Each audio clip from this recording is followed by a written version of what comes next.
90 రోజుల కోర్సు పూర్తి చేస్తే చాలు 100% ప్లేస్మెంట్ సపోర్ట్ తో సాఫ్ట్వేర్ జాబ్ మీ సొంతం. వెంటనే కోడ్ జ్ఞాన్ డెస్టినేషన్ ని సంప్రదించండి. Welcome to Suman TV. నేను మీ సుమన్ టీవీ నాగ్. ఉగాది నుంచి కనుక మనం చూసుకుంటే మఖా నక్షత్రం వారికి 2025 నుంచి 26 వరకు ఏ విధంగా ఉండే అవకాశం ఉంటుంది అనేది ఈరోజు మనతో పాటు వేదిక ఆస్ట్రాలజర్ ఉమా గారు ఉన్నారు. అది వారి మాటలో తెలుసుకుందాం. నమస్కారం సార్.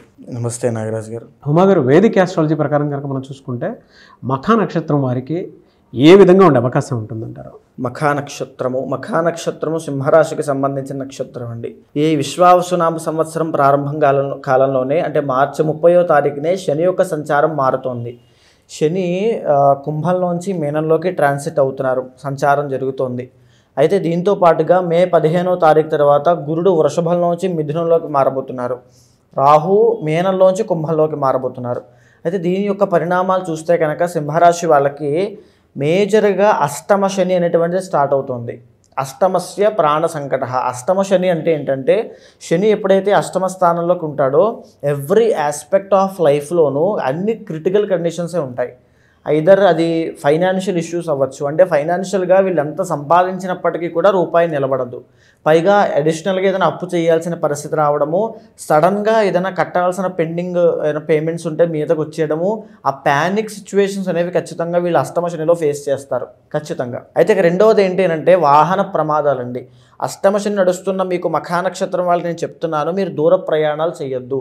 దూర ప్రయాణాలు చేయాల్సిన అవసరం వస్తే కనుక ఖచ్చితంగా శకునం చూసుకుని వెళ్ళండి, దైవ ఆరాధన చేసుకుని వెళ్ళండి, కులదేవతకి నమస్కారం చేసుకుని వెళ్ళండి. ఆ గండ నుంచి బయటపడతారు. అష్టమ శనిలో ఉండి ఏ రకమైన గాయాలు లేకుండా బయటపడిన వాళ్ళు ఇప్పటిదాకా ఒక్కరు కూడా లేరు.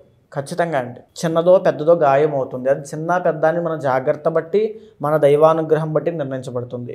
సో ఖచ్చితంగా ద్రవ్య నష్టం అనేటువంటిది జరుగుతుంది. ఏదైనా అది కార్, బైక్, బంగారము, ఏదైనా సరే ద్రవ్యం అనేటువంటిది నష్టపోతారు. ఇంకా చెప్పాలంటే వాళ్ళు డీమోటివేట్ అవుతారు, అంటే వాళ్ళు డౌన్ ఫేజ్ అనేది చూస్తారు. సో ఇలాంటివన్నీ కూడా శని ఇచ్చేటువంటి పీరియడ్ ఆఫ్ టైం అండి. శని అష్టమ శనిలో ఇస్తాడు ఖచ్చితంగా. అండ్ ఏంటంటే ఓవర్ థింకింగ్, యాంగ్జైటీ ఎప్పుడూ లేని విధంగా మఖా నక్షత్రం వాళ్ళు ఖచ్చితంగా ఫేస్ చేస్తారు. యాంగ్జైటీ ఇష్యూస్ అవన్నీ ఫేస్ చేస్తారు. ఆల్రెడీ అష్టమ శని అనేది శని ఎప్పుడు కూడా 3 నెలల ముందే ఇస్తాడండి. ఏదైనా సరే 3 నెలల ముందే ఇస్తారు కాబట్టి ఆల్రెడీ వాళ్ళకి స్టార్ట్ అయ్యింది అని చెప్పచ్చు. వెరీ వెరీ కేర్ఫుల్గా ఉండాల్సినటువంటి టైం ఇది. అయితే మే 15వ తారీఖు తర్వాత ఎప్పుడైతే గురుడు యొక్క ట్రాన్సిట్ జరుగుతుందో, అది 11th వస్తున్నాడు. ఆయన వచ్చిన తర్వాత వీళ్ళకి ఆదాయం పెరగబోతుంది. ఫేమ్ కానీ నేమ్ కానీ ఇంకా పెరుగుతాయి. రావాల్సిన డబ్బులన్నీ వచ్చేస్తాయి. ఊహించిన దానికన్నా ఆదాయం పెరుగుతుంది, కానీ రూపాయి కూడా నిలబడదు. ఊహించిన దానికన్నా ఇంకా పెరుగుతుంది, కానీ రూపాయి కూడా మిగలదు. పెద్ద పెద్ద వాళ్ళతో పరిచయాలు పెరుగుతాయి, పలుకుబడి ఉన్న వాళ్ళతో కాంటాక్ట్స్ పెరుగుతాయి, వాళ్ళ వల్ల చాలా మంచి జరుగుతుంది.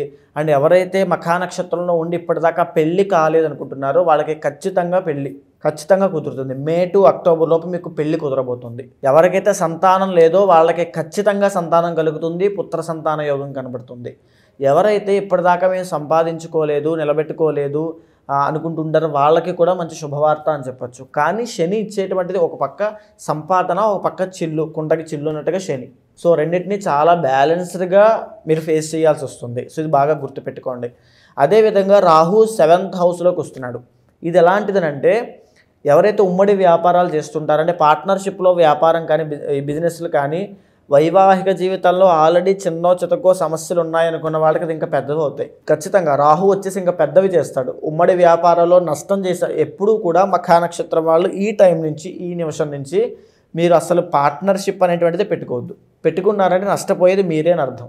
రూపాయి కూడా మీ దగ్గర నిలబడదు. వెరసి మళ్ళీ తిరిగి మీకే చెడ్డ పేరు వస్తుంది, అపకీర్తి వస్తుంది. సో ఈ టైంలో మేజర్ 3 ప్లానెట్స్లో గురుడు మీకు అద్భుతంగా యోగిస్తున్నాడని చెప్పచ్చు. గురుబలం ఉంది కాబట్టే మఖా నక్షత్రం వాళ్ళు ఇంకా ఆ సంపాదన కానీ ఆ రేంజ్ కానీ ఇంకా దిగకుండా అలా ఉంటారు. అక్టోబర్ దాకా గురుబలం అద్భుతంగా ఉంది. అయితే ఈ పీరియడ్ ఆఫ్ టైంలోనే ఇంకా స్పెసిఫిక్గా డీటెయిల్గా మాట్లాడాలి అంటే కొన్ని మంత్స్ అనేవి వీళ్ళకి రాజయోగాన్ని ప్రసాదిస్తాయి రవి కుజుల యొక్క బలం వల్ల. సో మేజర్గా చెప్పాలంటే 13వ తారీఖు సెప్టెంబర్ దగ్గర నుంచి 27వ తారీఖు అక్టోబర్ దాకా అద్భుతమైన రాజయోగము. ఎవరైతే రియల్ ఎస్టేట్ ఫీల్డ్లో ఉన్నారో, లేకపోతే ఇల్లు కొనుక్కోవాలి, స్థలం కొనుక్కోవాలి, వాహనాలు కొనుక్కోవాలనుకుంటున్నారో 13 సెప్టెంబర్ నుంచి 27 అక్టోబర్లో ఖచ్చితంగా కొంటారు. ఆ టైంలో కొన్నా మీకు అది అదృష్టం కలిసి వస్తుంది. అది వెరీ ఫేవరబుల్ టైం అండి. భూ లాభానికి, స్వర్ణ లాభానికి, వాహన లాభానికి, వన్నిటికి. ఎవరైతే కోర్టు సమస్యల్లో లేకపోతే లిటిగేషన్స్లో పెండింగ్ వ్యవహారాల్లో ఇరుక్కుని ఆ సెటిల్మెంట్స్లో ఇరుక్కుని ఇబ్బంది పడుతూ ఉంటారో ల్యాండ్ డిస్ప్యూట్ సమస్యల వాళ్ళకి కూడా ఈ టైం పీరియడ్ అనేది చాలా రాజయోగము. ఖచ్చితంగా వీళ్ళకే విజయం. కోర్టు వ్యవహారాల్లో కూడా వీళ్ళే విజయం పొందుతారు. కాంపిటేటివ్ ఎగ్జామ్స్లో కూడా వీళ్ళే విజయం పొందుతారు ఈ టైం పీరియడ్లో మఖా నక్షత్రం వాళ్ళు. ఖచ్చితంగా వెరీ షూర్ ఇది. తర్వాత ఎవరైతే కుజుడికి సంబంధించి ఫుడ్ బిజినెస్లో ఎవరైతే ఉంటారో స్పైసీ ఫుడ్ బిజినెస్లో వాళ్ళకు కూడా అధికమైన లాభాలు విపరీతంగా వస్తాయి. ఆ తరువాత రవి యొక్క బలం వల్ల మేజర్గా చెప్పాలంటే మే 15 అంటే ఈ రాబోయేటువంటి మే 15వ తారీఖు గురుడు మారుతున్నాడని చెప్పాను కదండి. అదే రోజు నుంచి జూలై 15 దాకా రవి కూడా సంపూర్ణమైన బలాన్ని ఇస్తున్నాడు. మఖా నక్షత్రం వాళ్ళు రాసి పెట్టుకోండి. మే 15 దగ్గర నుంచి జూలై 15 దాకా అత్యద్భుతమైనటువంటి రాజయోగం, విపరీతమైన డబ్బు అండి. ఎంతటి కార్యసిద్ధి అంటే రవి ఇచ్చేటువంటిది. ఏ పని పట్టుకుంటే అది అయిపోతుంది. ఎందులో చెయ్యి పెడితే అందులో విజయము, ఎందులో చెయ్యి పెడితే అది బంగారము.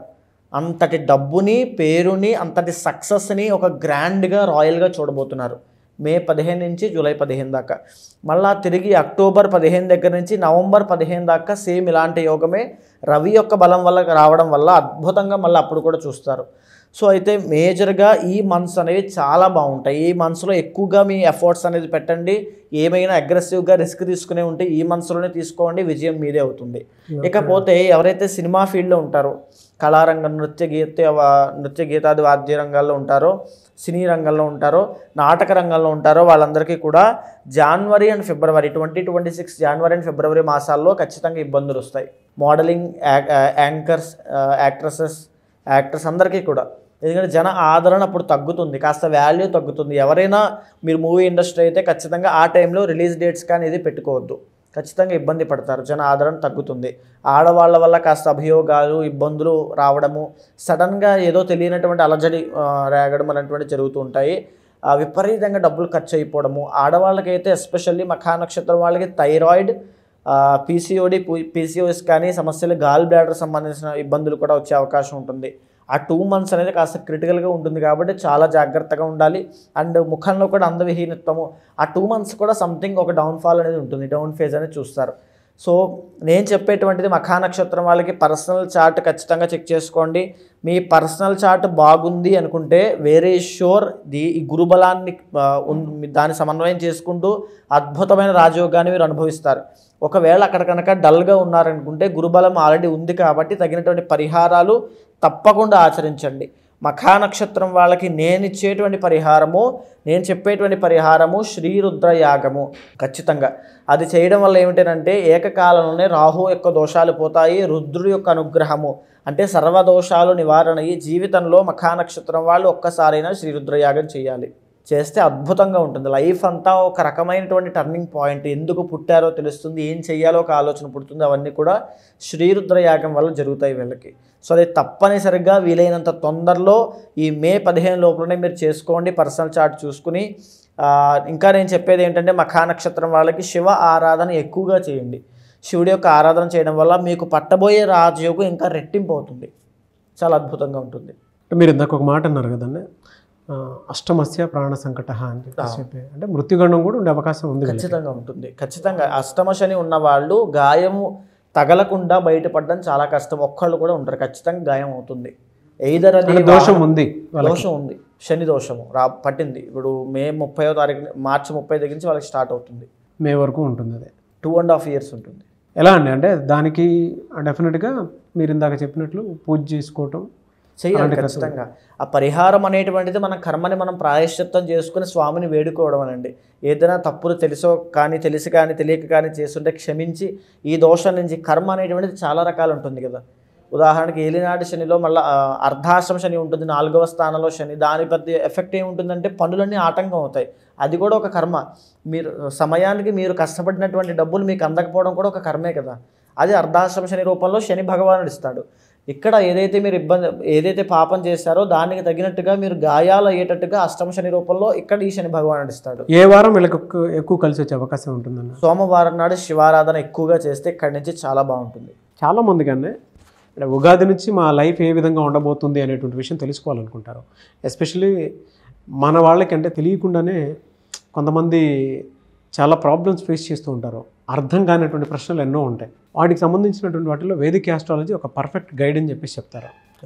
మిమ్మల్ని అప్రోచ్ అవ్వాలి అని అంటే వాళ్ళకి ఏ బాధలు ఉన్నా సరే, కొంతమందికి శత్రు బాధలు ఉంటాయి, లేదంటే కొంతమంది ఫినాన్షియల్స్ ఉంటాయి, కొంతమందికి హెల్త్ ఉంటుంది, కొంతమందికి కెరీర్ ప్రాబ్లమ్స్ ఉంటాయి, కొంతమందికి సంతానం ఉంటుంది, వివాహం ఉంటుంది, అలా రకరకాల ప్రాబ్లమ్స్ తోటి ఫేస్ చేసేటువంటి వాళ్ళు ఉంటారు. మిమ్మల్ని అప్రోచ్ అవ్వాలి అంటే ప్రాసెస్ ఏంటి? తప్పకుండా అండి. ఇప్పటిదాకా మనం మాట్లాడుకునేటువంటి అంశాలన్నీ కూడా వాళ్ళ యొక్క డేట్ ఆఫ్ బర్త్ కానీ, టైమ్ ఆఫ్ బర్త్ కానీ, ప్లేస్ ఆఫ్ బర్త్ కానీ లేకుండా గోచార పరంగా మనం మాట్లాడుకున్నాం. కానీ వాళ్ళ యొక్క పర్సనల్ చార్ట్ అనేది చాలా యూనిక్గా ఉంటుంది. సో ఖచ్చితంగా ప్రతి ప్రశ్నకి అక్కడ సమాధానం దొరుకుతుంది. అండ్ ఏంటంటే చాలామంది దగ్గర తిరిగి అలసిపోయి జాతకాలు నిజం కాదేమో, దేవుడే లేడేమో అనేటువంటి పరిస్థితిలోకి వచ్చి వెక్స్ అయిపోయి ఉంటారు. కానీ ఖచ్చితంగా చెప్తున్నాను, అలాంటి వాళ్ళందరికీ కూడా ఖచ్చితంగా మీ వెనకాల నేను ఉంటాను. మీరు ఖచ్చితంగా అపాయింట్మెంట్ తీసుకోండి. ఏదైతే మీ సమస్యలు ఉన్నాయో దానికి సంబంధించి మన ఇద్దరం కూర్చుని మాట్లాడి గోచారాన్ని మీ యొక్క పర్సనల్ చార్ట్ని సమన్వయం చేసుకుంటూ ఒక నిర్దిష్టమైన పరిహారాన్ని మీతో ఆచరింపజేసి ఆ మంత్రజపాన్ని మీతో ఉపాసన చేయించి అద్భుతమైన రిజల్ట్స్ వచ్చే విధంగా మీ జీవితాన్ని మారుస్తాను. Anyways, thank you so much Uma గారు. నమస్తే. చూసారు కదండి ఈ వీడియోపై మీ అభిప్రాయాన్ని కమెంట్ బాక్స్లో పోస్ట్ చేయండి. అండ్ మీరు కనుక త్రూ వేదిక్ ఆస్ట్రాలజీ మీ లైఫ్ గందరగోళంగా ఉండి మీకు అర్థం కాని ప్రశ్నలకి సమాధానం కోసం వెతుకుతూ ఉంటే మీరు ఉమాగారిని సంప్రదించాలి అనుకుంటే స్క్రీన్ మీద మీ కాంటాక్ట్ నెంబర్ కనిపిస్తుంది. దాన్ని మీరు కాల్ ఆర్ మెసేజ్ వాట్సాప్ చేసినా సరే అపాయింట్మెంట్ బుక్ చేసుకోండి. అండ్ ఈ వీడియో లైక్ అండ్ షేర్ మాత్రం తప్పకుండా చేయండి. ఇలాంటి మరిన్ని వీడియోస్ కోసం మా ఛానల్ ఫాలో అవ్వండి. Thank you.